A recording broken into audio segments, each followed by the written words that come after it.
Hello everyone, welcome to my YouTube channel SB Maths. Today we are discussing GATE Mathematics 2020 partial differential equation. The first question is based on wave equation. तो हमारा जो first question है वो है let u x comma t be the solution of the differential equation del square u by del t square minus del square u by del x square is equal to 0 and u x comma 0 is equal to fx and del u t x comma 0 is equal to 0 x belongs to r t greater than 0।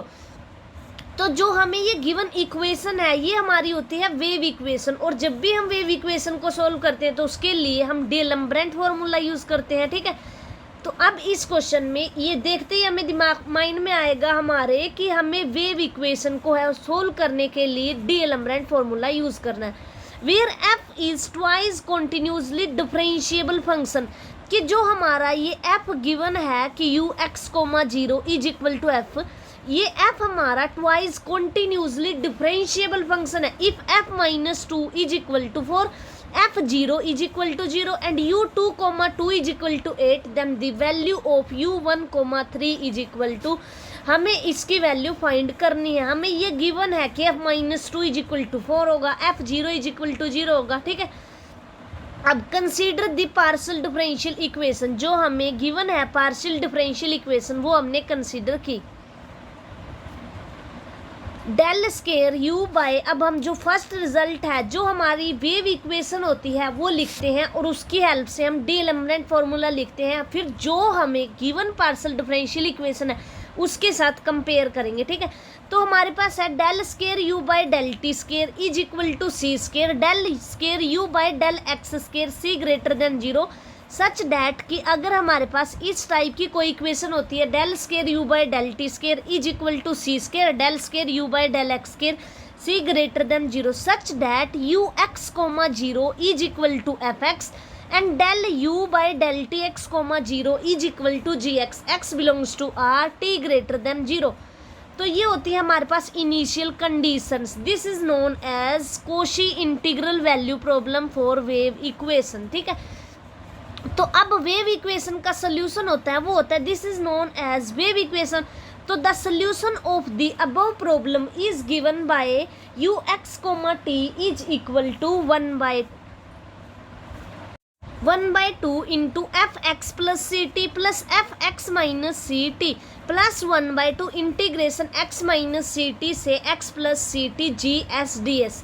तो अगर हमें कोई इस type की wave equation given होती है तो उसका जो सोल्यूशन होता है वो होता है u x comma t is equal to 1/2 f x plus c t plus f x minus c t plus 1/2 c integration x minus c t से x plus c t g s d s. ये होता है हमारा d'Alembert formula for wave equation. ठीक है, अब हमें जो गिवन इक्वेशन है अगर हम उसको वेव इक्वेशन के साथ कंपेयर करते हैं तो हमें मिलता है यहाँ से c की वैल्यू हमें 1 और जो gx है उसकी वैल्यू 0 और fx ही गिवन है हमारी इक्वेशन में। ठीक है, तो अब the solution of the given equation u x comma t is equal to 1/2 f x plus c t plus f x minus t plus 1/2 c होता है यहाँ पे, लेकिन सी की वैल्यू 1 है तो 1/2 इंटीग्रेशन एक्स माइनस टी से एक्स प्लस टी और जी एस की वैल्यू क्योंकि यहाँ पे 0 है, जो हमें गिवन पार्शियल डिफरेंशियल इक्वेशन है अगर हम उसके अकॉर्डिंग चलें तो हमें जी एस की वैल्यू 0 है, तो यहाँ पर वैल्यू पुट कर दी तो यहाँ से हमारे पास आया u x comma t is equal to 1/2 integration f x plus c t plus f x minus c t. अब हमें जो वैल्यू फाइंड करनी है वो हमें फाइंड करनी थी u 2 कोमा 2, तो जैसे ही हम यहाँ पे पुट करेंगे x, इसका मतलब है x भी हमारे पास 2 है और हमारे पास t भी 2 है, तो यहाँ से आ जाएगा f4 प्लस f0। अब ये भी गिवन है हमें कि जो f0 की वैल्यू है वो 0 है और u 2 कोमा 2 की वैल्यू 8 होगी, तो यहाँ हम पुट करेंगे तो हमारे पास 8 इज इक्वल टू 1/2 f4, तो f4 की वैल्यू हमारे पास 16 आ जाएगी। और जैसे ही हम यहाँ पर f4 की वैल्यू पुट करते हैं तो u 2 comma 2 is equal to 8 आ जाएगा हमारे पास। अब f4 की वैल्यू हमारे पास आ गई है, वो आ गई है हमारे पास 16। अब है हमारे पास जो हमें निकालनी है u1 कोमा 3। ठीक है, अब हमारे पास जो यू एक्स कोमा टी था वो इक्वल था 1/2 and F x plus T plus f x minus T. तो यहाँ पर 1 पुट करेंगे और यहाँ 3 पुट करेंगे तो हमारे पास आएगा 1/2 f4 प्लस f माइनस 2। और f माइनस 2 हमें गिवन है, उसकी वैल्यू 4 है और f ऑफ 4 हमने निकाला है वो 16 है। तो f u1,3 is equal to 1/2 into 16 plus 4। तो u1,3 is equal to 1/2 into 20 is equal to 10। तो u1,3 की वैल्यू फाइंड करनी थी, वो वैल्यू हमारे पास आ गई 10। ठीक है, अब इस क्वेश्चन में हमें जो ये गिवन था f minus 2 is equal to 4, f0 is equal to 0 और u2,2 इज इक्वल टू 8, इन तीनों की तीनों इनिशियल कंडीशन का यूज़ किया हमने और जो हमें डी एलम्ब्रेंट सोल्यूशन पता होता था वो हमने यूज़ किया इसमें। ठीक है, फर्स्ट स्टेप वेव इक्वेशन लिखी, उसके साथ कंपेयर किया डिफरेंशियल इक्वेशन को, उसके बाद डी एलम्ब्रेंट फॉर्मूला लिखा और जैसे ही कंपेयर करके हमारे पास सी की वैल्यू 1 आई थी, जीएस की वैल्यू 0 आई थी, वो वैल्यू वहाँ पे पुट की और जो जो कंडीशन हमें क्वेश्चन में गिवन है वो लिखी और जो हमें निकालना था वहाँ पे वैल्यू पुट की u1,3। तो ये 3 स्टेप्स में हमारा क्वेश्चन कंप्लीट हो गया। अब जो हमारा सेकेंड क्वेश्चन है वो है let ux, t be the solution of the initial value problem del u by del x plus under root u del u by del y is equal to 0 and ux, 0 is equal to 1 plus x square, then the value of the u0, 1 is। अगर uxt कोई solution है हमारे पास initial value problem का del u by del x plus under root u del u by del y is equal to 0 और ux, 0 का, तो हमें वैल्यू फाइंड करनी है u0, 1 की। तो अब हम लिख लेते हैं जो हमें गिवन इनिशियल वैल्यू प्रॉब्लम है वो गिवन है हमें del u by del x plus under root u del u by del y is equal to 0।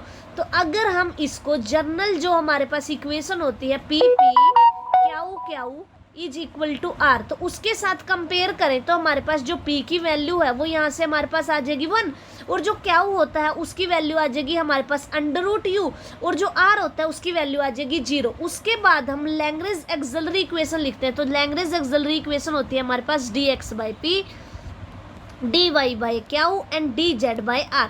तो इस क्वेश्चन के अकॉर्डिंग अगर हम देखें p की वैल्यू हमारे पास 1 है तो यहाँ पर 1 आ जाएगा और क्याऊ की वैल्यू हमारे पास अंडर रूट u है और r की वैल्यू हमारे पास 0 है। अगर r की वैल्यू 0 है तो z तो डायरेक्ट ही हमारा c1 के इक्वल आ जाएगा। ठीक है, अब हम अगर फर्स्ट 2 को लेते हैं, अगर हम यहाँ से ये बन गया हमारे पास dx by 1 is equal to dy by under root u is equal to du by 0। अब अगर हम थर्ड वाली को कंसीडर करते हैं तो डायरेक्ट यहाँ से मिल गया u is equal to c1। अब फर्स्ट और सेकंड को लेते हैं तो dx by 1 is equal to dy by under root u।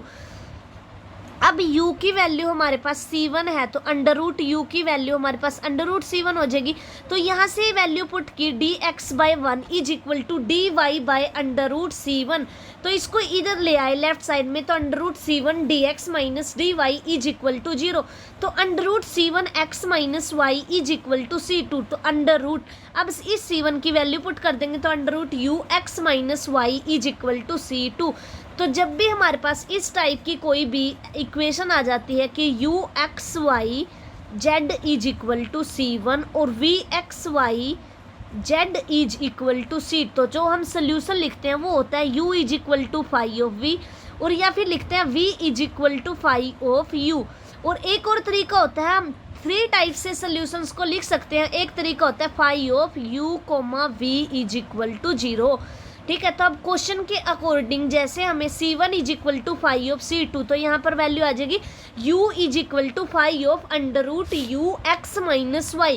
अब हमें जो इनिशियल कंडीशन गिवन है वो है ux, 0 is equal to 1 plus x square, कि जैसे ही हम y की वैल्यू 0 रखते हैं और x की वैल्यू को x ही रहने देते हैं तो हमारे पास ux, 0 की वैल्यू आती है 1 प्लस एक्स स्क्वायर। तो यहाँ पे हम इस वैल्यू को पुट करते हैं तो 1 plus x square is equal to y की वैल्यू 0 तो phi under root u x, तो फाई ऑफ टी। अब हमने अंडर रूट जो हमारे पास ये वैल्यू है अंडर रूट यू एक्स, इसको टी मान लिया, तो यहाँ से फाई ऑफ टी, तो एक्स यहाँ से हमारे पास आ जाएगा t by under root u. ठीक है, तो phi of t is equal to 1 plus t by under root u का होल स्क्वायर, तो phi of t is equal to u plus t square by u. अब इस t की value put करेंगे, ठीक है, हम यहाँ पे, तो ये हमारे पास बनेगा phi of under root u x minus y is equal to u plus, क्योंकि हमें इसी की वैल्यू ज़रूरत है, 5/√u x माइनस वाई, तो हम t को अपने अकॉर्डिंग ये ले लेंगे √u(x माइनस वाई). तो 5/√u(x माइनस वाई) की वैल्यू हमारे पास आई u plus √u(x minus y) का होल स्क्वायर बाय u। तो हम अगर इस इक्वेशन को जो ये है यहाँ पर पुट करते हैं तो हमारे पास u की वैल्यू आ जाएगी, u is equal to this one, ठीक है। तो ये वैल्यू आ जाएगी हमारे पास, ये रहा कि u is equal to u plus √u(x minus y) का होल स्क्वायर बाय u। तो अगर हम अब इसको जो ये बाय में था इसको इधर ले आते हैं लेफ्ट साइड में, तो u square is equal to u plus √u(x minus y) का होल स्क्वायर। अब substituting x is equal to 0 and y is equal to 1, क्योंकि गिवन है हमें क्वेश्चन में, तो वो जैसे ही हमने x को 0 और y को 1 लिया तो u square is equal to u plus 1। तो अगर इसको लेफ्ट साइड में ले आए तो u square minus u minus 1 is equal to 0। तो अब इस इक्वेशन के हम द्रोणाचार्य फार्मूला से रूट्स निकाल लेंगे, तो u is equal to 1 plus minus √5/2। तो u is equal to 1 plus √5/2, क्योंकि नेगेटिव आएगा और नेगेटिव तो हो नहीं सकता u, तो हम पॉजिटिव वाली वैल्यू कंसीडर करेंगे और एक नेगेटिव वाली। तो u इज इक्वल टू 1.618 और u is equal to minus 0.618।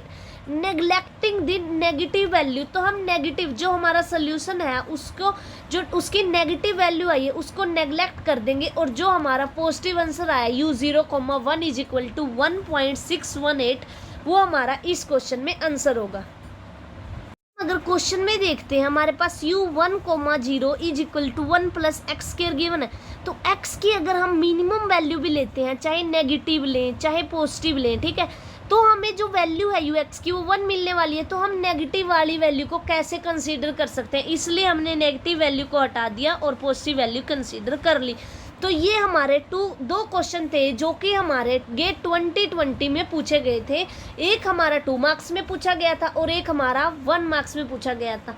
ये हमने गेट की एक सीरीज स्टार्ट की हुई है जिसमें हम 2020 के सभी सब्जेक्ट के क्वेश्चन डिस्कस कर रहे हैं, और आप इसको शुरू से देखिए, आपके सारे कंसेप्ट क्लियर हो जाएंगे। और अगर आपको मेरा ये चैनल पसंद आ रहा है तो प्लीज़ चैनल को सब्सक्राइब कीजिए, लाइक कीजिए एंड शेयर कीजिए।